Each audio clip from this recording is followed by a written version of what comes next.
Here now to try and help make sense of all this madness, Fox Across America host Jimmy Failla. Jimmy. Now, I'm kind of dressed like I would shoplift at a Lowe's. A little bit. But to be clear, I am on the side. I look like a guy who always gets followed around the store by the staff. Aisle 7. He's in aisle 7. It's by the screws. I'm all the way on board, obviously, with these people getting their jobs back. And you want to know something? I kind of consider this the Jason Aldean effect. In a weird way.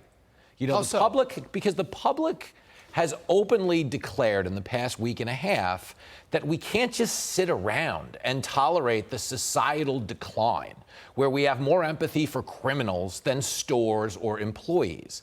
And we're kind of voicing a pushback that I think corporations are starting to hear. Yo, we don't want to just stand around and watch people terrorize neighborhoods, rip off cosmetics, or steal home improvement goods. And I think we're getting a little bit of a bounce back there. Now, I don't know that these were directly influenced by that, but I think these CEOs and these corporations are very much reading the room. People are sick of it, man. Nobody wants to live in this, what we're living in. This is weird right now. But also, Jimmy, nobody wants to defend a store that doesn't want to be defended, right? That's what I mean. You're going to risk your life or risk getting punched in the face. If the store's like, no, stand back and let them steal it from you, you're like, okay, let them steal, which, by the way, goes against the human heart. It goes, we don't steal, right? Okay, it's a commandment, okay? Yes, thank you. But stick with me. The Lowe's employee is small town in it.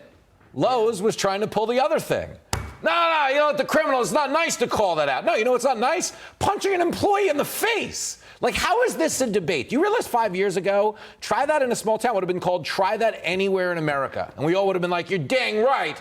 And now we're having this debate over whether it's okay to call out the bad guys? Shame. Shame. I say that in a white coat. The corporations are still worried about getting their asses sued by the employees who get beat up on the job if they try to get in between, get in the middle of people stealing. I get it. At the end of the day, the corporation, it's CYA all day. All day. But if you say, like, hey, we're not going to stop you if you steal, guess what happens? You steal. So does he know? Yeah, go ahead.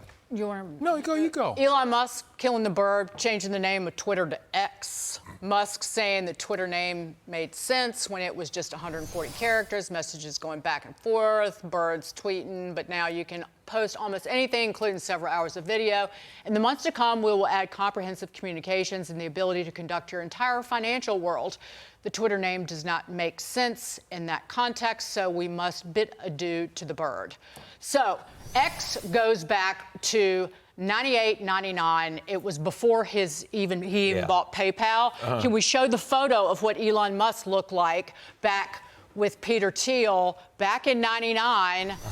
There he is on the right, holding up his X.com credit card. Good thing you got rich, Elon, so you got a new hair system. He looks like he should have an ID that says McLovin on it. Like he's the kid from Superbad. So this was what his dream.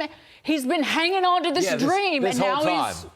But isn't it fascinating that, Mark Zuckerberg basically tried to steal Twitter with Threads, but he's just turning Twitter into Facebook. He's got a different symbol, but the fact that you can now do all of these things on Twitter beyond what initially made it popular kind of speaks to the fact that I don't know that he should have bought this to begin with, like for $44 billion, because he's turning it into everything but what it was. Right. So essentially, this, yes, was necessary because we needed a port in the storm when it came to big tech censorship and regulation and government collusion. But in terms of his plans for the app, he's just, I don't know, we're going to take some weird fonts. But he's expanding the platform, and I dig it. I expected a joke about giving the bird to the bird from Jimmy Failla. But or the X, or some porno jokes. I'm selling out shows. You think I'm showing up here with a cheap double entendre I would and hope calling so, it a day? yes. This outfit is the joke. That's a pretty good outfit by your standards. Really quickly. So there's something called creative destruction in the Valley where you just have to just rip something up to just start anew. So Musk is really like the Donald Trump, where he automatically just he has the ability to just take the attention away from everybody else in the Valley. And Mark Zuckerberg is Jeb Bush. Oh, everybody's talking. Threads. Musk just takes the attention away. Yeah, go ahead. No, Mark Zuckerberg is actually just the male from. Remember the sitcom Small Wonder with the girl robot Becky? He's just the male robot. He's a weird, dorky robot. Nobody cares about Mark Zuckerberg. Yeah, he's Jeb Bush. He looks like the old picture of Elon Musk. Jimmy Conspiracies Failla, abound. I love your Yes, outfit. You guys are ready. I don't like the lack of jokes we got today, but next time. I stand by the purchase. All right. Good talk. Looks good. Thanks for joining us. All right. You're the best.